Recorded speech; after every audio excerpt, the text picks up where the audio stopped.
Hey guys, and welcome back to this channel. In this video, I'll be showing you guys how you can create a preset on CapCut PC. So let me just use this video first, and I'm going to add in some video effects and some filters as well. I think it's just for adjustments. I forgot. So go to adjustments, and then I'll just real quick adjust the saturation, the exposure, the contrast, the highlights here, the shadow, and I just want to edit stuff like that, sharpen it maybe a little bit. And as you can see, there's a save as preset button. I think it works for texts as well. Save as preset.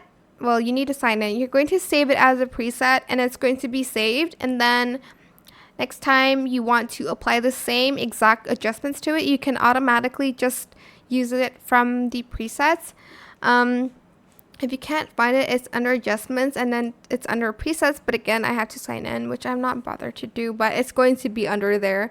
So just save as preset, and that is it for this video. I hope it was helpful for you guys. Don't forget to like, comment, share, and also subscribe to this channel if you haven't done that already. If you have any more questions about this video, just leave it in the comment section down below. I will try my best to answer them all for you guys. And if you found this video helpful, please click the thanks button as well. That is it for this video. Thank you so much for watching. Bye.